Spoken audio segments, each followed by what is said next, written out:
Yo, what up, what up, what up? Welcome to the 12th episode. I remember this time. 12th episode of Wrestling with the Bros.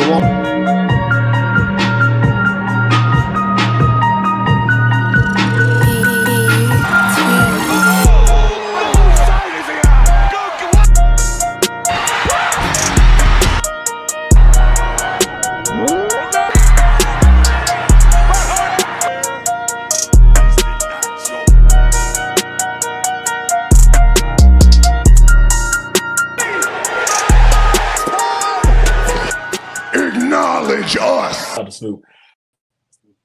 What up, what up? Welcome to another episode of Wrestling with the Bros alongside Fair, our executive producer, Smitty. Our special guest for tonight, James. I am Chris. Hope you all are having a great Tuesday evening. Make sure you follow us on Twitter, WWTB 2024. Also, make sure you hit that like and subscribe button to the YouTube channel. So that way, when we go live, you will be notified immediately. Tonight, we have a special guest, James, all the way from Jersey. We appreciate you being on the show with us once again, James. How are you feeling, man? Doing good. New Jersey like that. Yeah, that was an interesting way to say New Jersey, but it's okay. We're good. Jersey. Very stereotypical of you. That was a little racist. We are. It's okay. Oh my gosh, Jersey people. Now all of a sudden, he sound all talking about something racist. Yeah. Tonight, we're going to talk a little bit about what happened on Monday Night Raw. Also, a little bit of SmackDown, and also too, what's going on with TNA. Actually, I don't know what's going on with TNA. TNA is actually doing pretty well for itself. Actually, I want to know what you guys' thought was on this third member that Eric Bischoff and Hulk Hogan is teasing. I have a theory who it could be, but we'll talk a little bit about it later. Let's go ahead and just do a quick recap of SmackDown that happened on last Friday. Fair, I'm going to start with you because I was actually traveling and I wasn't able to catch everything. So just give the people a recap of what SmackDown, what happened on SmackDown this past Friday.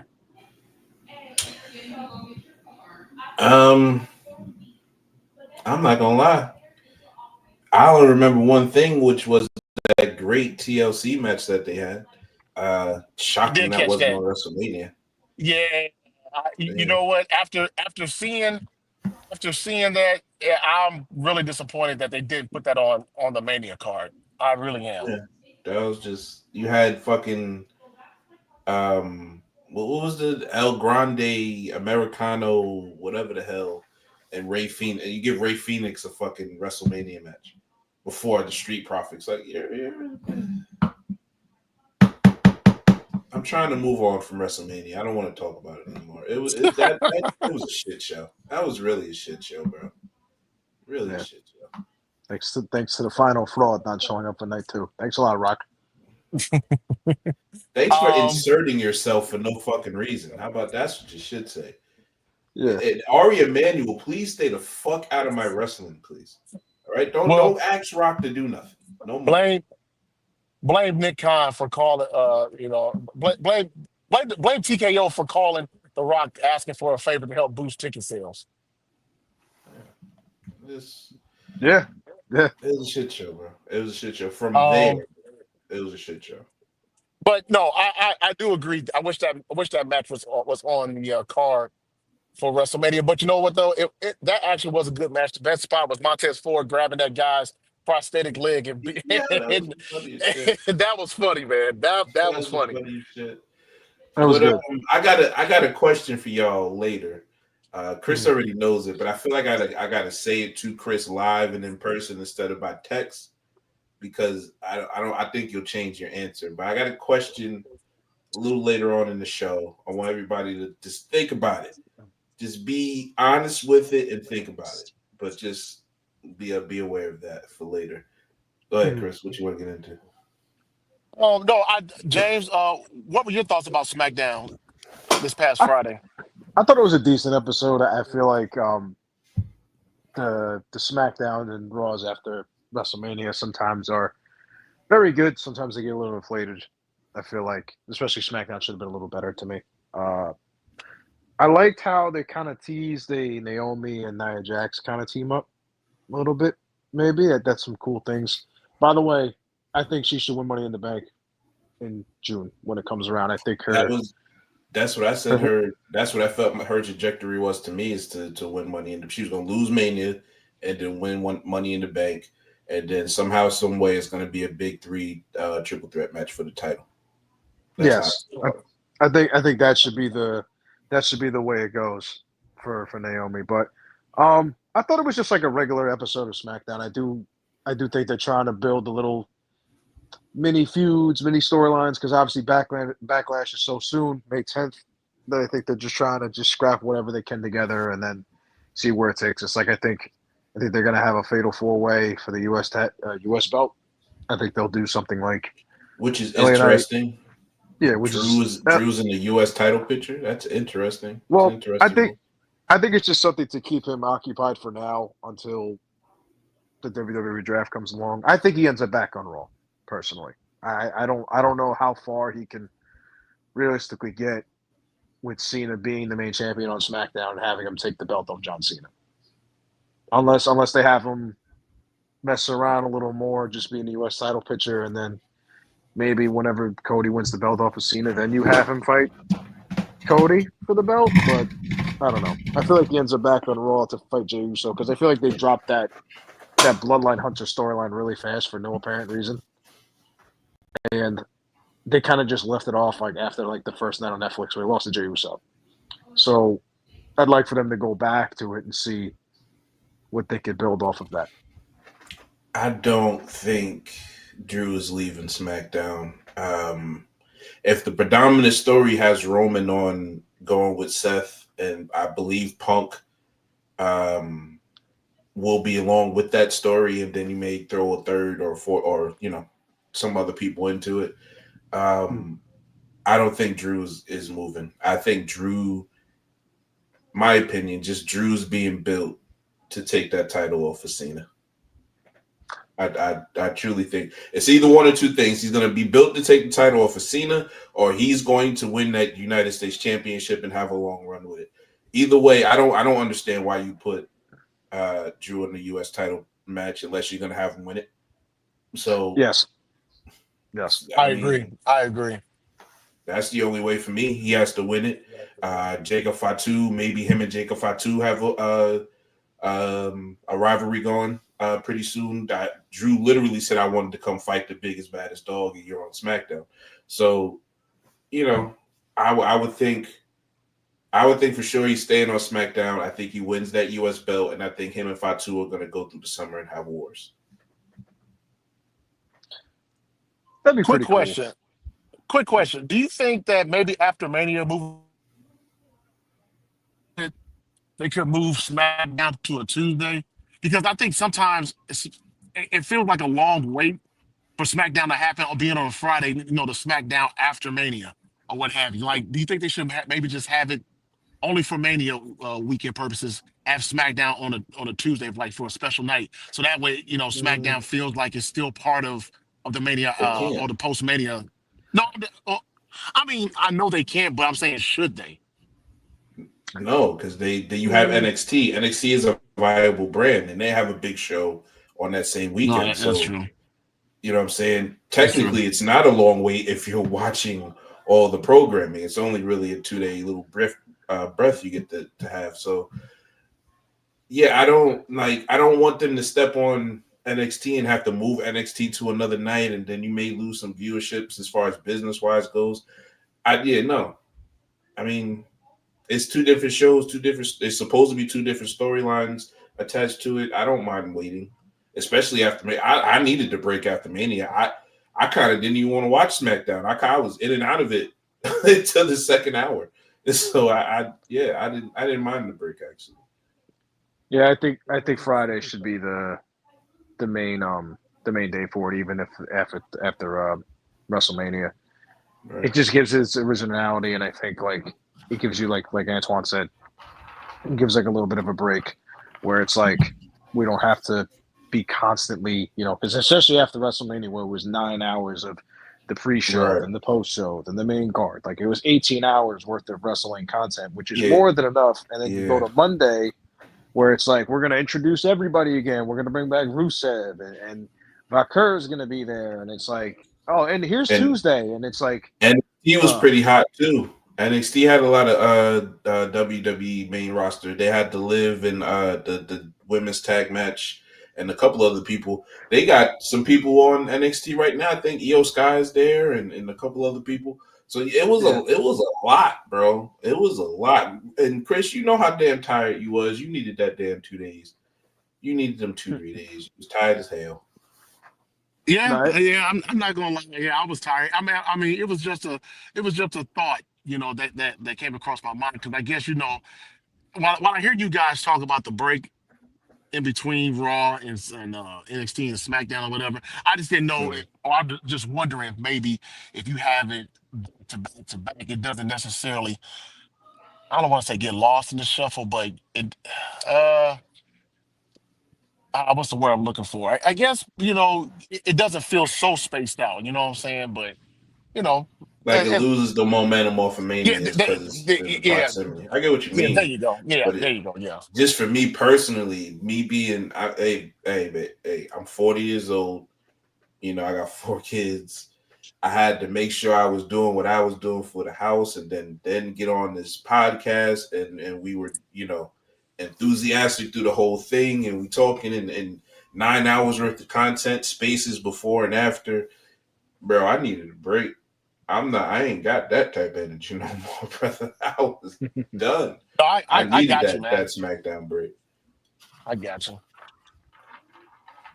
I got you. Well, uh, that's all we have for SmackDown. So last night was Monday Night Raw, and Seth Rollins he began and he ended the show last night. And you know what? Honestly, when Sami Zayn came out during Seth Rollins promo at the beginning, and Mm. Seth Rollins made him that offer, I honestly thought he was about to go in rock mode and say, I want your soul too, what have you for a second. But no, Raw was pretty decent last night. Wasn't a bad show. James, I'm gonna start with you. Give us your thoughts on what you thought or how you felt Monday Night Raw went. I thought it was good. I thought a lot of dialogue in the beginning and the end, which is perfectly fine. I like how they're establishing how dominant this Rollins, Heyman, and Breaker thing can be, especially with Sami Zayn. What Breaker did with Zayn with the 4 spears and everything. Like, I'm glad that they're showing their way into saying, like, okay, like, this is what we're going to do going forward.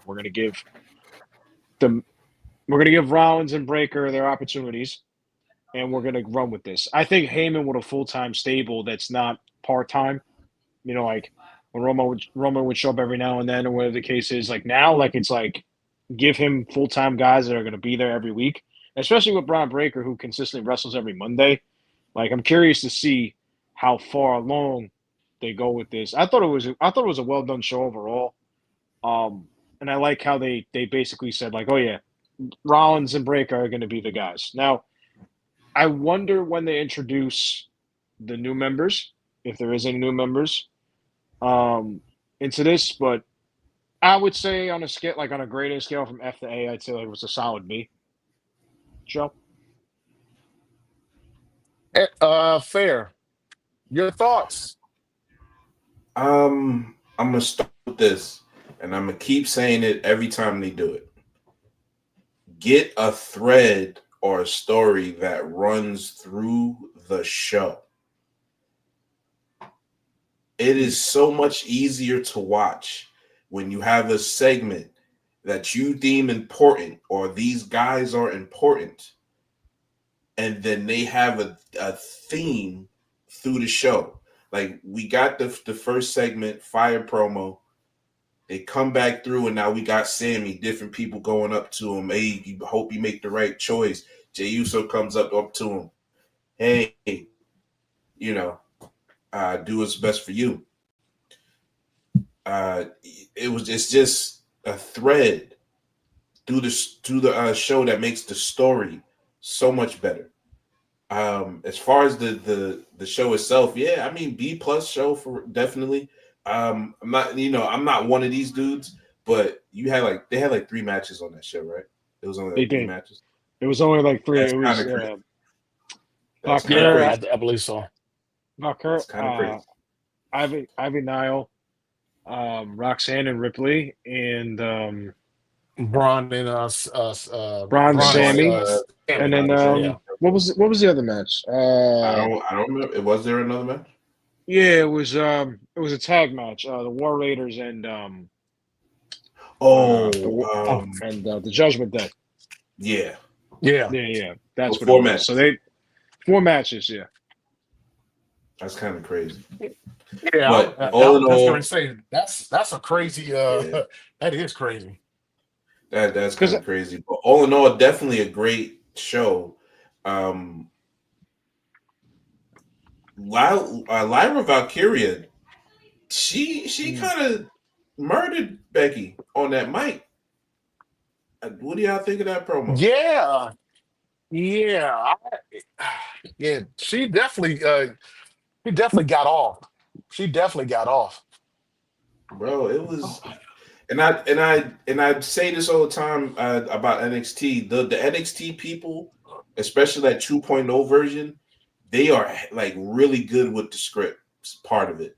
So whatever they're doing to make themselves feel comfortable to just to go out there and just read a script, because it was definitely scripted for her part of it, but it was her voice in it, what made it great for me anyway.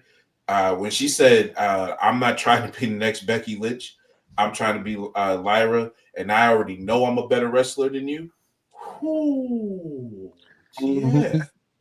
and Mm-hmm. for somebody like Lyra, who I feel like a few months ago wasn't comfortable cutting promos, and we just knew her as a wrestler, that really could cut promos. I feel like it was a good walking them out party for her because you heard like the passion and the intensity like in that promo, which is something that she kind of lacked a few weeks ago. And now that Right. you hear it and see it, like it's bringing it out a little bit because I feel like the Intercontinental title on the women's side needs to be a little more elevated, and I feel like Becky could obviously do that and bring it out a little more. Now, if you have a situation where like Becky and Lyra can take this title and elevate it to, a upper mid card level, you know, then let's see where this segment goes. But I thought it was Mm. really well done, and I do like how you kind of see Becky's heel work now, where it's like I was the one who took out Bailey. I'm not fighting here because these people don't deserve it. I do like the narcissistic character that she's portraying now, and I think it's a really well done thing that they're trying to do. See, they do with Becky what they're afraid to do with Charlotte. Yes, You feel what I'm that's saying? true. Like That is Becky true. will Yes. be a heel if you need her to be a heel. Charlotte don't know how to do only know how to do one thing, and I hate to just bring her up like that. I'm not trying to like start anything really, but that's the difference between the two. Yeah, Becky might not be the most polished wrestler like Charlotte, but when it's time to do what's best for business and know how to flip it the way you need to flip it to make yourself look good, that's what Becky has over Charlotte. And that's what made this work because she immediately came out and said, "Hey, ain't no long drawn out mystery, none of that. I'm just saying I beat up Bailey because I wanted that WrestleMania shot." And then she said, and just to come out and lose the next day, bro. Listen, that was fire. That was just a fire promo by those ladies. Shout out to them, seriously. Yeah, definitely well done all across. Oh, excuse me. I thought Raw was a good solid show. I really like how I really like Seth's how he is in control of the faction right now, or I don't know, if it's a faction tag team, whatever you want to call it, between him and uh between Breaker with and him Heyman. and Breaker and Heyman. Do you think do you think they need a third person to really solidify it, or are they just good with it just being them two right now? And also too, how long do you go with this with this new group? How long do you have them go being dominant? Do you have them go look dominant for a couple of months, half a year, a full year? What? Hmm. Go ahead, James. I think it should be a better half of the. I think it should be a better half of a year, maybe even longer. Um, I do think they need at least another member or two. Now, I've said to you guys in spaces and Twitter messages, I think that the third member should either be Austin Theory or Ludwig Kaiser on the men's side. Or if they do get a woman, I think Becky would be a good addition. I think Bailey would be another good addition as well, especially after the Chris Van Fleet interview that she had, where she said she wasn't treated like a top star. I feel like it's a good way to get her involved with that. And I feel like she needs a character kind of refresh along the way. But I would like to see either Becky or Bailey in that stable for another member, or for a fourth one in case if they decide to add another guy to the thing, Ludwig or Austin Theory. Austin Theory deserves another chance. I think. I think he kind of got buried because of Cena, and I think he deserves another shot, right? And I feel like Ludwig hasn't been on TV in a little while, and I feel like it's a good way to get his character into a different kind of environment. Get him away from Gunther, get him away from the whole, you know, like the show your gratitude kind of thing. Like now he could say, "You guys didn't give me the gratitude, so now I'm gonna earn it from you guys. Now I'm gonna take it from everybody. Like this, I'm gonna team up with these guys." And I feel like a little like European Randy Orton vibe from him, maybe. If that makes any sense? Hmm. I get where you're rolling. Gonna make an adjustment to what you said. I absolutely believe that Austin Theory will be a part of this group. I just think you bring his tag team partner with him. I don't break him up. They're Okay. trying. It's not as exact, but they're trying to, as far as group wise, build the bloodline. But it's obviously not the bloodline because none of them are related. We're not calling them that. I'm just saying they're building a group that will rival what the bloodline look like. Mm-hmm. You get what I'm saying? It'll be a tag. I feel like it'll be a tag team, and then it'll be Bron, and then it'll be Seth. It'll be them four. If you don't get what I'm getting, I'm pretty sure at Survivor Series we're getting a War Games or a traditional tag match, and it will be OG Bloodline versus whoever this amalgamation is of this group. Now, where are they going? For right now, I don't think you need no new members. I think you need let this run through SummerSlam as far as what they're doing. It feels to me like they're about to team Punk and Roman up. Hmm. So yeah. I think through SummerSlam they probably have a tag somewhere. I don't know where, but probably a tag match somewhere. I believe. I don't know if you do. Okay. I'll ask you guys this: do you do Roman Braun at SummerSlam, or do you do the final match between Seth? Well, okay, so I'm sorry. You do the final match between Punk and Seth, and then Roman and Braun for the singles matches at SummerSlam, or do you reverse it? Do you do Seth and Roman at SummerSlam 1-on-1 and Punk and Braun for SummerSlam? What do you do? I'm gonna go option B. I think Seth and Roman need to finish this trilogy off. I feel like there's a lot of history there. Obviously, we already know with the Shield and how he's never beat him. I feel like another interesting fact too. I feel like Seth Rollins is the only person to ever counter the spear with a pedigree, and I think like shit like that is a cool little segment that they do with them, where it's like, no matter what Roman does, no matter how built up he is, no matter how strong he looks or whatever the case is, he can never get over his one Achilles heel, I guess you could say, which is Seth Rollins. And I feel like they can capitalize on that. I feel like they really can capitalize that at MetLife Stadium in SummerSlam this year. I think it would probably be the best scenario. And for Punk and Breaker, I feel like it's a fresh matchup, and you would just get something different. I feel like it's cool. It would be better to see Punk and Breaker go at it, because then Heyman could just be on Breaker's side the entire time, and then Punk be like, "Oh, look, now you're his lackey. Now you're doing all his work. Like I was that guy once. Like this isn't what you think it is. Don't worry that when somebody comes that's better than you, he'll turn your back on you. Stuff like that. I think that can be better portrayed than what Roman could say to Braun Breaker. I feel like the promo battles between Punk and Heyman will be better than Roman and Heyman if they want to write that story. Chris?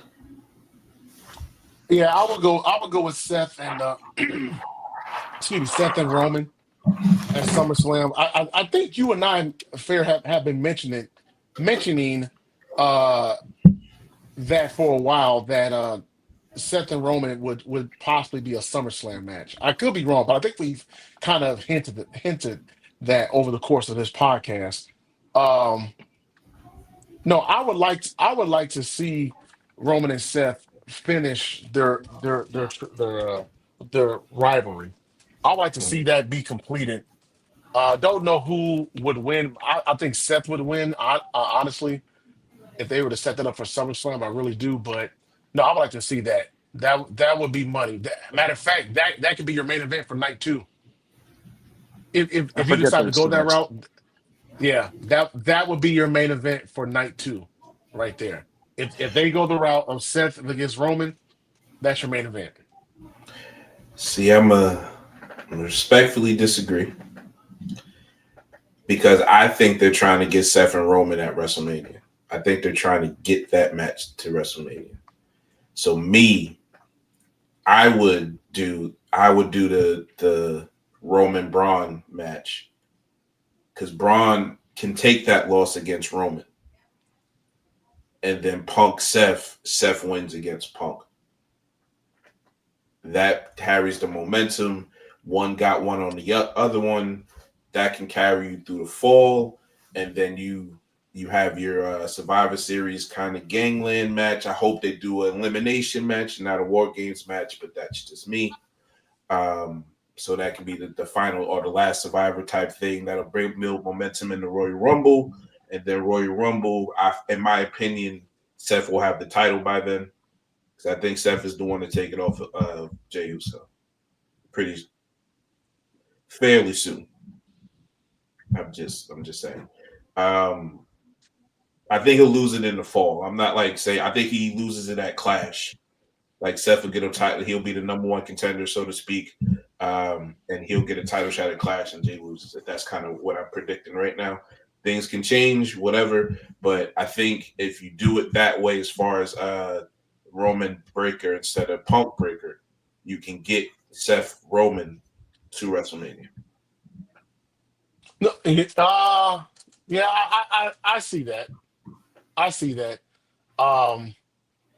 Because you know what, they do have to finish Punk and Seth Rollins. They do have to conclude that. So yeah, I okay. I see your point there. I see your point. For sure. What else? Raw had a lot though. What are they doing? What are they going to do with Sammy? Is Sammy going to be Seth's first, opponent? Do we get that next week? Do you think? Because next week is the pay-per-view. I hope everybody knows. Yeah, I didn't even realize. Gosh, No, is flying by, man. It's way too close. It's like we just got off of Mania, and then like 20 days later, oh look, here's Backlash. It's like we just got done WrestleMania. Like, what are you talking about? Yeah, for sure, definitely, really close. I mean, they built it up pretty good. All Sammy really got to do. I mean, he wasn't like nobody broke anything or anything. Just Yeah, I think that's a Backlash match. I would say that. Yeah, I can see that being set up for Backlash. I agree. I agree. That's a backlash match. As a matter of fact, I think they only have about probably 5 matches for Backlash, maybe. They're building up Lyra versus Becky. In my Gunther and opinion, that's McAfee. Steph. Oh, Gunther and McAfee, which we didn't even talk about yet. So that's 2. I think they just did Logan Paul and Jey Uso, which we'll get into in a minute. So that's 3 matches right there, and then we got to see what. Oh no, SmackDown. I think we're doing the 4-way for the title. Okay, yeah. Randy Orton versus Cena. That's 5. Cena, that's 5. Okay, so they'll probably go 6 or might get an 7. extra one. No, I AJ think Styles, might go 6. AJ Styles and Dom, maybe for the Maybe. Intercontinental title. Maybe Stratton versus Jax. Maybe. It feels like a SmackDown. It feels like a SmackDown. I think that feels like a SmackDown. Real quick, you mentioned Pat McAfee. Yeah, let's go there. Pat McAfee and Gunther. That match was made official by Nick Aldis, who it seemed like I think he was guest GMing. If that's the word He was you want to filling use. in. Yeah, He was filling in for Adam Pearce. his coworker. Yeah. Yeah, he was filling in for that. Adam Pearce Pat called McAfee. out and didn't give enough notice, so Nick had to come in because he no showed. He no showed. And Adam Pearce. I'm sorry. Pat McAfee cut a seething promo about Gunther, and now we have a match at Backlash. Yeah, drop some F-bombs in there, which I'm kind of surprised they bleeped out, even though it's on Netflix and they were live. I'm surprised they bleeped it out. But we now have a match for Backlash between Gunther and Pat McAfee. They should bring ESPN College Game Day for that too. They should bring. That's hilarious. That's hilarious. I do think that's going to be made a no disqualification match, probably next week. And then I think you get McAfee's boys involved, all those dudes in there. So I think that's gonna be a little fun match. A little fun match. Like you said, Pat cut a hell of a promo. I don't relate to most of it because I'm not, from where he is. But he cut a fire promo, in my opinion. And then I agree. Gunther responds with the I'm dead emoji with the poster. yeah, I liked it. Sorry, go ahead, guys. McAfee's a natural. I think he's done a good job on commentary. I think he's done a good job in WWE overall. I feel like he's like a natural promoter and commentator and stuff like that. I think he does a very good job with his emotions. I'm a big fan of the show, the Pat McAfee show overall. I usually try to watch it every time it's on TV, or YouTube TV or whatever on ESPN in my job. But like, you felt the fire. Like you felt like Gunther's not here, so I need to elevate my own promo and sell this match a little bit better than usual. I do like how they're coming up with the idea of basically, make it, like you said, like a no DQ match and having all his guys like Darius Butler and, Boston Connor and those guys try to get involved. That'd be good. But I also feel like it's not a slap in the face per se, but I feel like it's like a very severe kind of downgrade for Gunther because he went from wrestling in the opener of WrestleMania with the World Heavyweight Championship to being relegated to fighting Pat McAfee. I do wonder, though, if this means that they're going to try to write off Pat McAfee for a couple weeks. Maybe he's going to take his break, I guess, or something. I don't know. But I feel like it's a very weird time for him to do this. And I wonder if this leads into because I know there's rumors of a Goldberg retirement match with Gunther. So I do wonder if that's where they'll take it from here. Maybe McAfee gets extra help and it's Gunther. Yeah, Goldberg. Goldberg. Maybe? Yeah, Goldberg. In my opinion, definitely makes an appearance. That's why I think it becomes like a no DQ match or whatever. So Goldberg spears him. McAfee might win this match, guys. I might pick him. I don't think you're wrong. Do you guys think maybe it's like a setup to where Gunther's thinking he's preparing for McAfee, and then Goldberg comes out and takes his spot in the match? I mean, No, Not saying that it will happen. No, I don't. I don't think they do that to him. I don't think he would have cut that promo if it wasn't going to be Gunther, McAfee versus Gunther. Right. Yeah. I don't. Yeah, that'd be kind of fucked up if they did that to Goldberg. Just a spontaneous ass match. like give him a month to be on TV or something. Yeah, give him a couple weeks to get loose. The man's old. Yeah. Sheesh. But no, definitely there, and we definitely got to talk about Jey Uso. Jey Uso cut a fire promo, bro. Yeah, he did. Fire promo, bro. Mm-hmm. Yeah, he definitely did, man. Jay came out. He came out guns a blazing. I thought it was a very good promo, and I think you said we'll probably see Logan Paul against Jay at Backlash. And I did like that backstage confrontation they had where Logan popped the hell out of Jay. For a minute I there, don't like know how watching he's it. selling that bitch, but he Yeah, sound like he be cracking these dudes. hey, it almost sounded like he actually he got him good. To be honest with you, it's sounded like he got him good on the chin. I don't think he did, but I'm just saying that's what it sounded like to me. Shit, that just sound rude to me. I don't know. But I mean, But my man Jay said, "You think I'm a witness and then lose it a month later to a fucking punk ass tour?" Yo, that shit was funny. I'm sorry, yo, that shit had me dying, bro. I had to pause it. I fell out. I had to pause. I was like, "Oh shit!" No, it was a good match. I mean, good match, good promo, very good promo from Jay. And see, that's what I like. Have your champion be very strong. After they win the belt and after they're coming out of a major pay-per-view and they're hot right now, keep the momentum going. Keep them looking strong moving forward until you unless God forbid an injury happens or you're like, you know what, okay, we're going to take the belt off you or whatever and put it on whoever. But I think no, keep the momentum up. He's hot right now. Every time he goes out to the arena or to the ring rather, everybody's yeeting. Keep that momentum going. Make him look strong. That's what you want your champion or how your champion should look. Keep them looking strong. And I think coming out, him fighting Logan Paul, I think it's gonna be a very good match. Logan Paul is very good to me. He's a very good wrestler.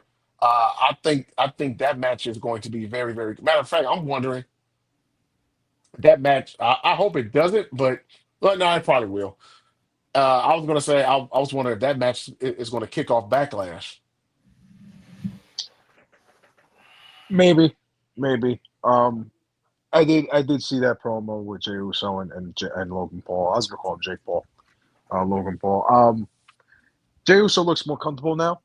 I feel like when in the road to WrestleMania, it was very like not nervous, but you can kind of tell he's trying to settle into it a little bit, right? But now I feel like he's really hit his stride and trying to be strong. And you hear it in the promos. You hear it like tapped in. It feels like very like 2020s Jey Uso when he was fighting Roman Reigns, cutting promos and stuff like that. So I'm glad he's developed into that a little more. He kind of tapped back into that a little bit.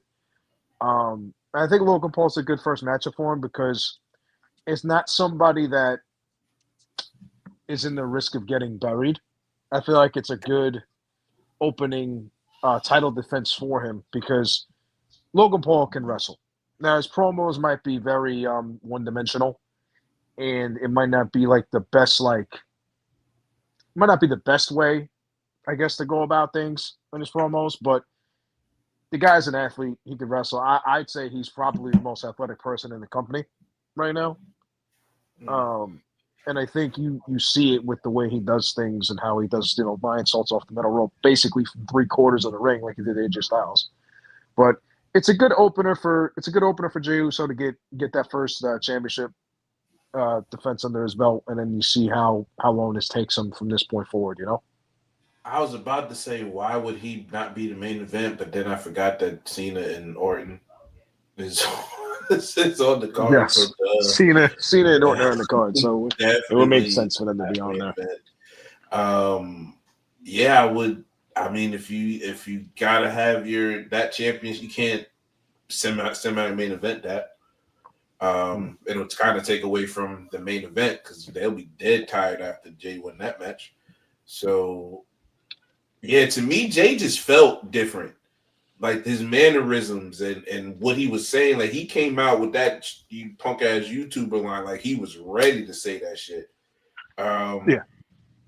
Yeah, man. Like I said, bunch of this.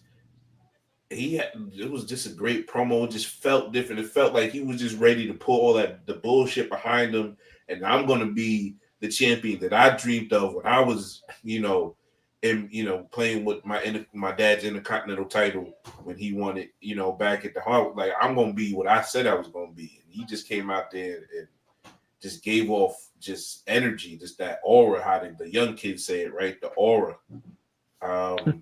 Yeah, that shit was crazy. Like he came out firing. Love that. He needs to build on that cockiness. It was borderline cocky how he was talking.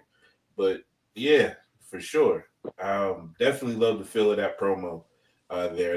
That was the best thing of the night for me. In the main event, which we'll talk about in a second, but the main event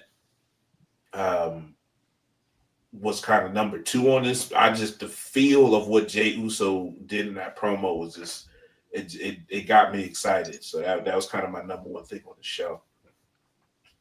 Yeah, no, Jay. Yeah, I agree with both of you all. Jay cut a very good promo. He looks more comfortable. That now that he has the belt on him, he knows what he has to do. I think Jay is gonna be fine as champion.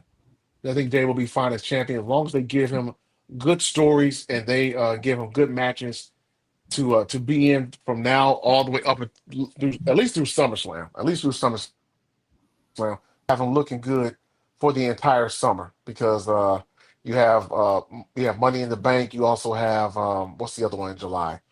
I'm drawing a blank here. I think there's But a main event in July. Money in the Bank, There I is. believe, is in June, right? Yeah, the Is Money it? Bank. Or is The it- Money in the Bank is June 7th. They're doing that the same Ju- day as the NXT AAA promotion. yeah, Um, that one. Is Right. it is it Right. is it a Saturday night main event in July or is that Yeah, it's a Saturday night I'm main event, pretty. and then early because it's August 1st and 2nd for SummerSlam this year. So Yeah. okay? But yeah, no, Speaking I can say. Go ahead, James. Go ahead. Speaking of which, I'm sorry to cut you off. The ticket prices for SummerSlam. I know you guys see it because I sent it in the chat. $40,000 for those tickets is diabolical. It is Dog, nasty. for the I front row, I don't better be. believe. I don't Yeah. think it is. Hey, I hey, don't look think here, it is, man. Look here, man. For It's, that it's price, I ought to be in the main event for SummerSlam, man. For that price, it's bro. for What you real. mean, dog? This shit is equivalent to the Super Bowl. The last 4, right now, we're not even the last 2. The last 4 WrestleManias have drawn, as far as attendance wise, more people. I'm pretty sure it's either close or more people than the Super Bowl as far as Um, attendance. well, to be honest, Attendance. when I went last year, for when it was in Philly, they packed out the building completely, and I mean there was not an empty seat in sight. And I remember when Jey Uso came out night 1. I remember looking up at the top of the stadium, and it was just everybody standing on top, just all yeeting away. I was like, wow, this is crazy. And it was cold night 1. It was freezing, and people just got up and you just see the arms go up and down. I was like, this is nuts. Night 2, same thing. Night 2, I didn't see an empty seat at all. So Bro, maybe it is packed up like the Super Bowl. yeah. I mean, bro, SummerSlam it's traditionally, empty. SummerSlam traditionally was always the second biggest out of the big 4 pay-per-views because that always had that usually always had the second most buys. So I mean I get why why the why it's marketed or why the prices are like that. I'm not gonna lie, but like I said, for For that price, I ought to be in the main event at least either night one or two of WrestleMania. Something. I'm bro. I'm going on a date with Rhea Ripley, Bianca Belair, or something. You know what I'm saying? So The Super Bowl. This is attendance figures, not ratings or anything. I'm just talking about who was there. Super Bowl in New Orleans, 65,000. We'll just say 65,000, 65 plus. Okay. Mhm. I mean, the WrestleMania, what, 61 and then 64 the next day. Mhm. I Something like mean, that, they're yeah. packing out buildings. They put 120,000 people in a building for the weekend. Bro, I'm charging them fucking tickets, bro. They're selling out everything. It don't matter. That's the Yeah. point of a business, bro. They're a company. I understand, and the prices will lower because they're gonna crater themselves. But right now, while they're hot, they're gonna Oh charge yeah. people for these tickets. All right, that's No, how I business get that. goes when it comes to promotions. Like you can't sit in the front row no more for like 2-3 years. It'll come back. No, no, But I totally get the business. No, we get that. We're just saying like it's high as hell. That's all we're saying. Like I get it. I get the business aspect of it. I totally understand it. You know what I'm saying? I mean, no, get your money because somebody people out are there sitting in is those. gonna. Hey, somebody's gonna pay that. Somebody's gonna pay. They'll get a loan out for it or something. I'm just saying for that price. Somebody has mortgaged their fucking future. They put an Yeah, equity loan Yeah. on them. no, no, I'm just saying for that price, I better be in the main event. Mia, Bianca Belair, Jay Cargill, maybe Roman. We all go out to dinner, kick it, have a good time in Manhattan or something for that price. All jokes Matter aside, of fact, I'm pretty sure that 40,000 includes some other shit. Yeah, it I'm includes pretty like sure. yeah, it, it it does. it includes I read it the other night. It includes private transportation back and forth to the stadium both nights. Mm. I'm pretty sure it's an in-ring photo op both nights. So you have that. It's like Um, it was meet and greet or something too. yeah, meet and greets, superstars, VIP seating. So I would imagine it's probably if you're paying 40 grand for it, you're probably getting your money's worth in terms of meeting them and probably autographs You and probably probably meeting getting. the whole fucking locker room, bro. Yeah, I you're The better. probably backstage, I yeah, better. you're probably meeting everybody that you possibly can. And to be honest, too, the way complimentary yeah, Hall of Fame, complimentary SmackDown and Raws. You probably getting a lot for that yeah, 40,000. and on top of it too, I also think that there's a lot of hotels around MetLife Stadium. There's For Hmm. sure. tons upon tons upon tons. So I'm pretty sure like they probably have the closest hotel to it, and they're just gonna be like, listen, we're just gonna see you right here, and you're just gonna get a car that literally drives you back and forth both nights, and that's what it is. Now, Although, I mean, if it was in Jersey City, mhm. I'd be good with those hotels. I don't want to stay in East Rutherford hotels. Are they Well, I'm bad just or? no. East Rutherford is quiet as can be. It's just there's nothing to do over there. You're literally in the middle of the highway. So Uh, the way Met Oh, okay. the you way got to go all MetLife the way to is Sea Caucus to get a good bar vibe area. Like I'm not going to fucking East Rutherford. Not there. yeah. Well, you know what it's too. You know what it's too. They got the American Dream over there too, which is literally right next door. So maybe you could do something over there too. I guess that's what the big draw is. Ain't But no So parties. so so You gotta go how to a so club. how far is Manhattan from East Rutherford? 10 minutes. With no traffic, that's the 10 point of minutes. it though. Okay. Traffic though, like Well, if it's a there's always smooth ride, like yeah, like 15 minutes. 15 minutes if there's traffic, which there always is. It'll be Yeah, about anywhere from 45 to an hour.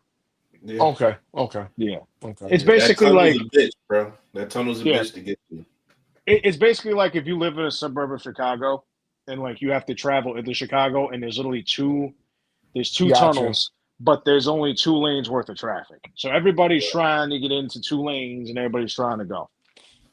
Gotcha. I know exactly what you're talking about. That's Yeah. like being on the 294 coming from the west side going into Chicago. And Mhm. yeah, Totally understand that. Yeah, it's hit them at if it was 12 p.m., you probably get right in and out there. But the shit that you trying to do when you out in in Jersey, you gonna want to go to New York City, that 10 o'clock time, yeah. And Yeah. the Yeah. worst part is too, logistically, the stadium only has one train line going in and out. Right. Oh, really? The So New Jersey Transit yeah, stop, right? so it's a New Jersey Transit stop. So it's literally one stop and it's one train that goes back and forth. So they're going to be going, and there's shuttle buses and stuff like that. Because when I go to games, like Cowboy games and stuff, when they play the Giants, it's one train, but it runs until 2 a.m. And then it's a bunch of shuttle buses that come pick you up. So that place is going to be crazy with people, and especially when the They game gotta is set over, up something. it's a madhouse getting out. It's literally right off the highway, so you can literally make a Okay. right, and you're right on the highway.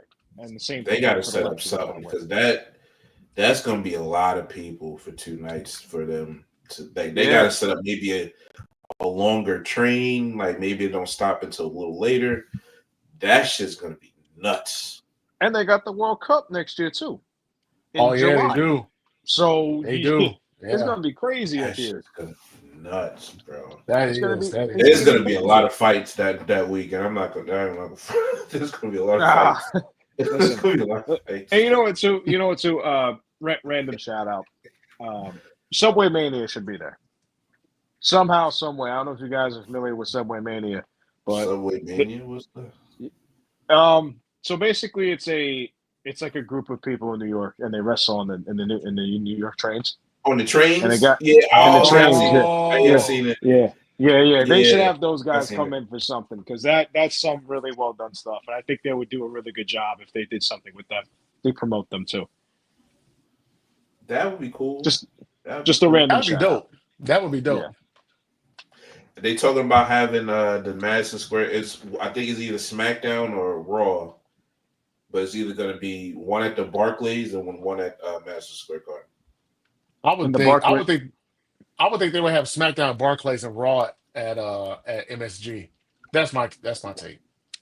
You said probably. SmackDown, like going into Mania. Yeah, SmackDown SmackDown going into SummerSlam, have it at Barclays, Raw SummerSlam. after SummerSlam, whatever. Yeah, Raw after SummerSlam, have it at MSG. So the Raw after. Okay, so you want the Barclays to have SmackDown, and then MSG for Raw. I would agree with Yep. that. Because I feel like it's always like that too. I feel like SmackDown always gets the Barclay show and Raw always gets the Garden one. Yeah, well, they I mean, besides last year, I don't remember them being in MSG as far as like the TVs go. It's always Barclays. No, They SmackDown don't was really in go the to Madison Garden. Square Garden. SmackDown was in the Garden Yeah. last year. I was Yeah, there. I was last there year in and then the December. one this year, the one this year. I mean, but before that, when was the last time they was in Madison Square Garden? Long On time TV. ago. Long time ago. Yeah. Yeah, they don't do that. I'm glad that they do. Like you got to have one Raw and one SmackDown from MSG, bro. It's just MSG and wrestling go together. Like I don't. I agree. Yeah, I got to see it and feel once a year at least. You know what I'm saying? Yeah. It's always. Are you home in the flying up Garden. there, Fair? Are you flying up back from New My Jersey for that? logistics are still being worked out, but if I gotta walk, I'm gonna be in that bitch. By hook or by crook, he's gonna be there. I'm gonna be in there, bro. I'm That's what's up. That's what's up. Really I do want to say this. I want to give a quick shout out to our co-host Hayden. He's not here tonight. Definitely want to give him a quick shout out, man. We miss him on the show. We love him and we wish him all Godspeed. He's taking some time off right now. He's on a little mini vacay right now, but he's doing well and we miss him. Want to give Hayden a quick shout out. As we get ready to close out this tonight's show, No question. Fair, go ahead and ask your question. So, and work with me. We're gonna forget about The Rock's involvement in this story for WrestleMania, right? So Rock never asks for Cody's soul. He doesn't do the 1, 2, 3 thing at Bad Blood. Nothing. Okay, Rock was never ever in this story. Okay, neither was Travis Scott. Just erase them. They gone. Okay. Mhm. You take the last 3 weeks of what Cena and Cody did as far as promo wise. The last 3 weeks going into WrestleMania, right? Remember that? It was good. Everybody loved it, right? Cena never turns heel at Elimination Chamber. He doesn't turn heel at Elimination Chamber. He doesn't kick Cody in the nuts. He doesn't do all this stupid shit, right? Because The Rock never came, right? Mm-hmm. So you have that WrestleMania match with that context that I just gave you. But Cena turns heel at Mania with the nut shot and the title belt hit. Would you still be mad at that WrestleMania ending? Mm.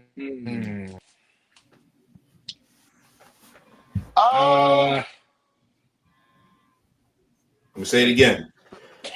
You erase everything from The Rock. I heard you. No, I'm for the viewers. Erase everything for The Rock. Cena doesn't turn heel at Elimination Chamber. We have the last 3 weeks of the promo battle going into Mania. We have the match that we had at Mania, and that's when Cena turns heel with the nut shot, the title belt, and the win. Do you accept that?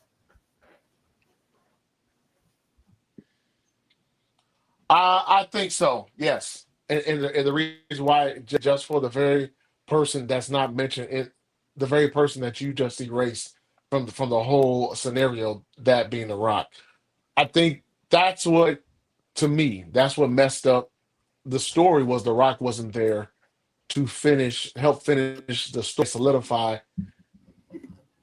the heel turn by Cena. So I think if you go in this direction, if we're in an alternate universe and you go in that direction, then I think people aren't necessarily mad. They're more so happy that Cena finally did it. The shock, all the good adjectives that you can think of, and I think nobody has a problem with it at all.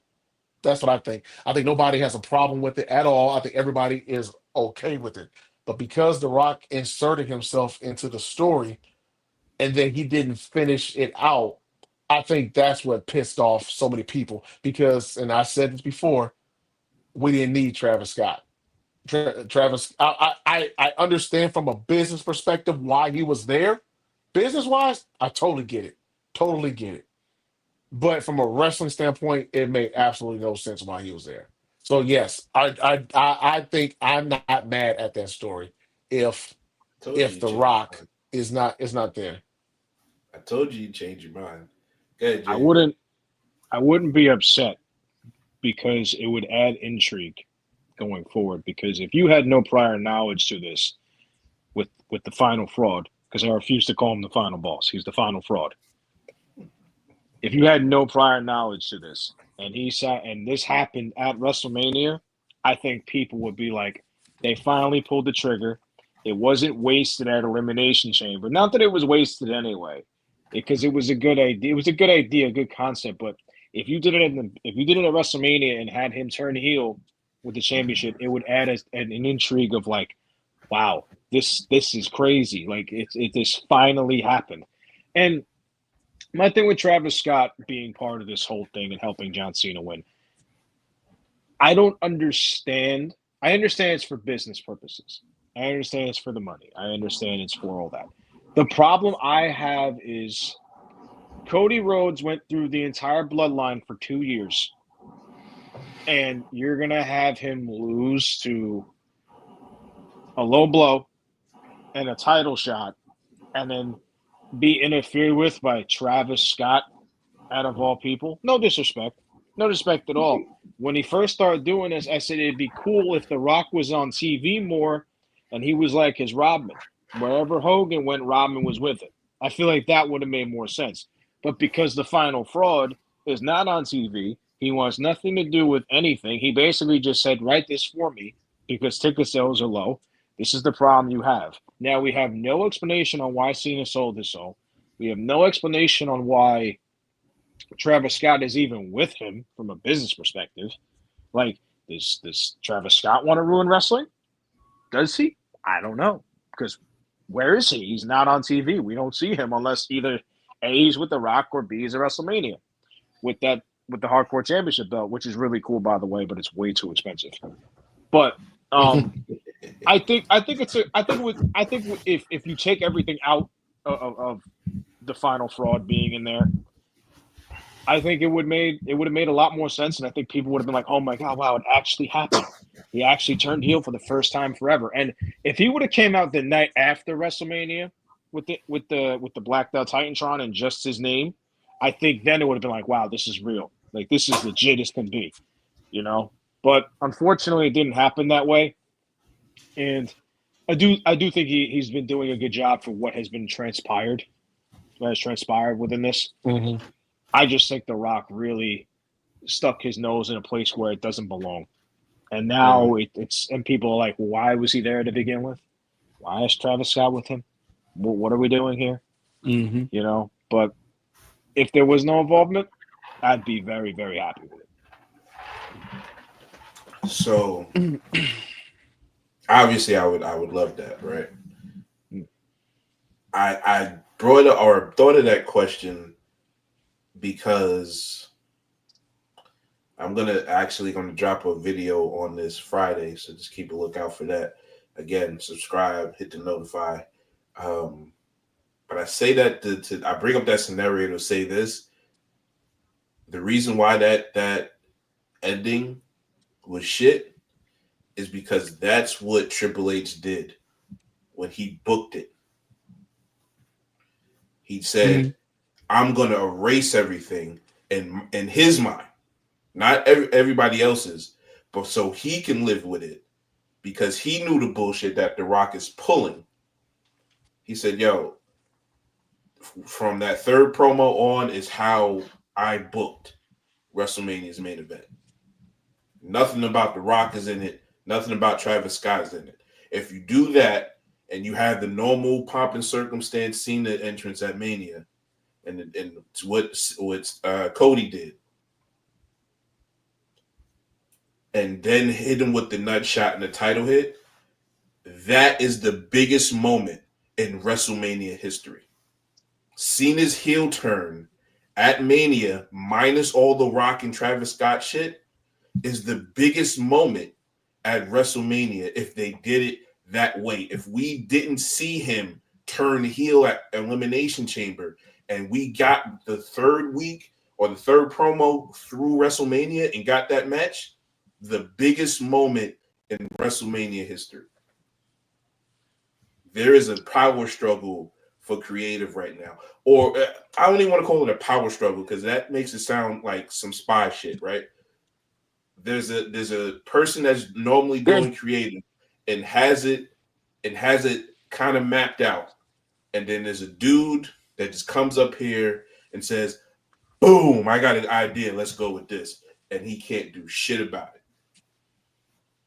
Yeah, no. I think power struggle is a good term because look, both of them have egos. Both of them have pride, obviously. So one is the head of creative, one is on the board of TKO, and one may feel, hey, since I'm on the board here, I can pull some strings. I wonder if The Rock has a memory like an elephant, where he didn't forget how Triple H and Shawn Michaels treated him when he first came up, and in some regards, just using that to his advantage in some way. Hold your thought there, Chris. I don't think it's so much back in the day shit with Rock. I think it's last year shit with The Rock. I don't think he really liked that Triple H went what the fans wanted and didn't push through like a Vince would have done. I don't think Rock liked that. Mm-hmm. So just from what you said, I don't think it's back in the day. I think it's, bro, Vince would have did that for me. And Triple H is pretty much, well, I ain't Vince. That's what I think Right. is kind of going on. That- Good. That can also be true, but also on the same point, I also feel Yeah. like he kind of sandbagged WrestleMania in a sense, where he went on the McAfee show and he was saying like, "Oh, well, they only brought me in for ticket sales because ticket sales were low," and it just kind of felt like a side swipe almost. Like, see what happens when I'm not here. See what happens when I'm not the main focus of WrestleMania. See what happens when the final boss isn't saying Mama Rhodes and hitting Cody Rhodes with the belt. You know what I mean? Like, it felt very like I drive the tickets. I drive the prices. You took me out of the main event, so now I'm gonna come in and screw up your whole plan by basically sandbagging your entire thing and then saying, well, you did it to me last year, so now we're even. An eye for an eye. Now, I wouldn't be surprised if that was the case because I for sure I think the plan for WrestleMania, if he does show up for WrestleMania, if he graces us with his presence, by the grace of God, if he decides to show up, he's going to have a match at WrestleMania. Maybe if he shows up and he's like, I want Roman versus Rock at WrestleMania, do they give it to him? Because now the belt isn't on the line.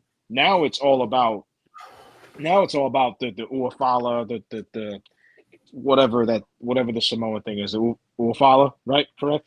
If I'm saying that right? Yep. Yeah. Yep. Like it's all about that now. There's no championships on the line. That's what it is. And I'm coming back to get that what I was promised that I was getting WrestleMania 40. But because you decided to basically take it away from me because you listened to the people who wanted Cody to do this, now I'm going to mess up your main event. Now next year I better get mine. I wouldn't be surprised if that's what was said behind closed doors, and especially considering that he has an ego, The Rock. Everybody knows it. The guy's made millions upon millions upon millions of dollars around the world. Yeah, no, he should. But I'm just saying, he's part of TKO, so basically that's the higher up to WWE at this point. They own it, so he can do what he wants with it. He could literally show up on SmackDown and be like, "You're changing this entire script because I'm going to be here, and I'm going to cut a promo about how 2 + 2 = 5 for 30 minutes, and people are going to enjoy it no matter what."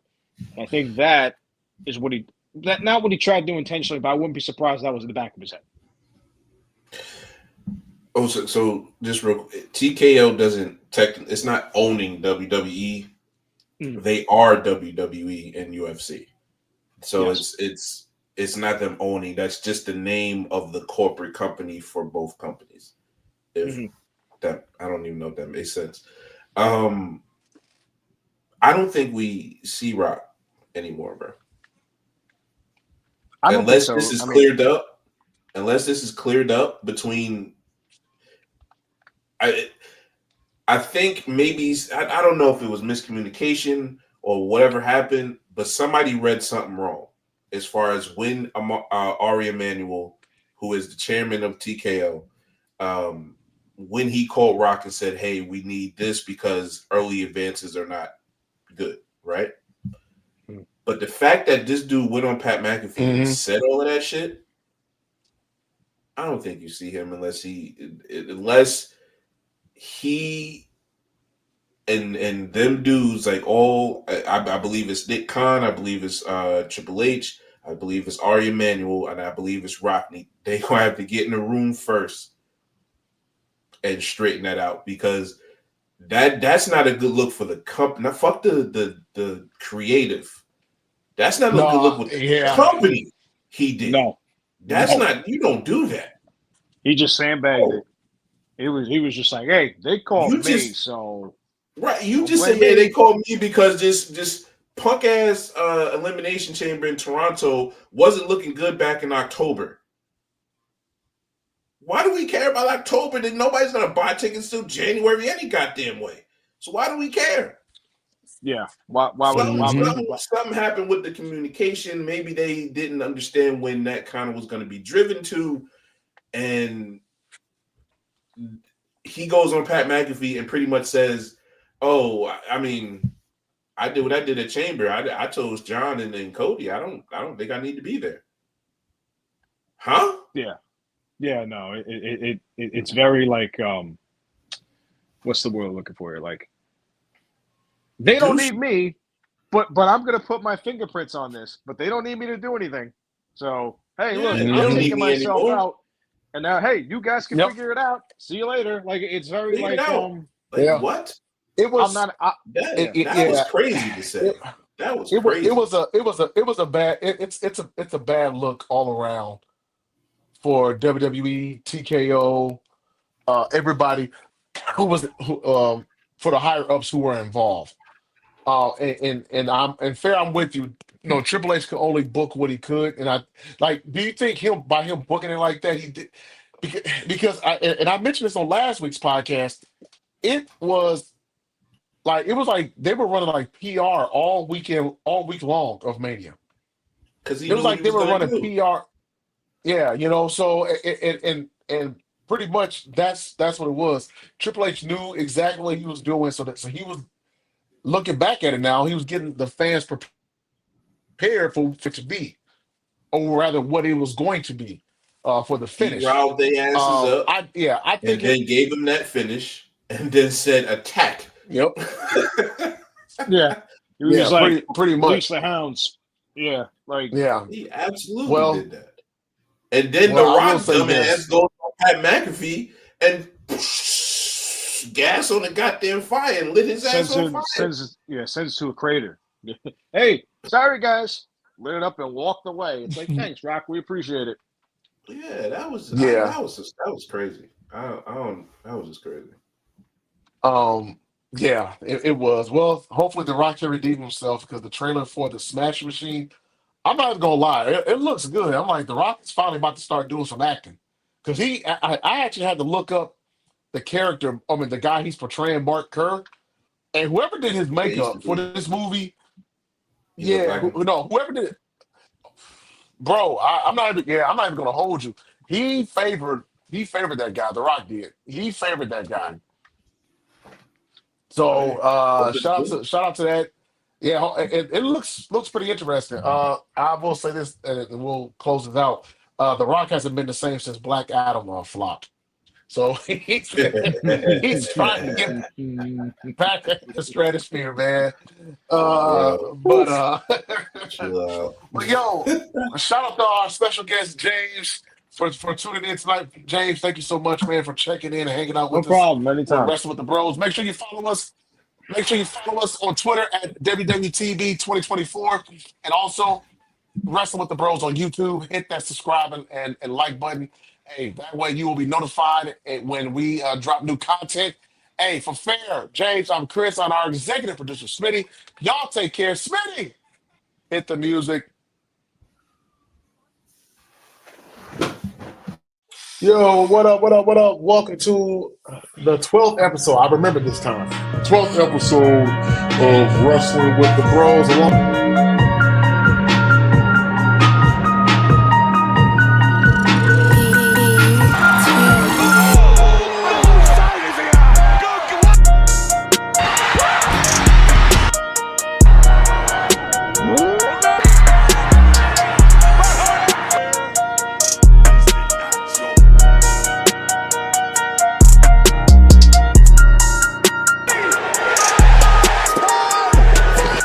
Acknowledge us. For fair, Smitty, I'm Chris. Y'all have a good one. Hey, y'all take care.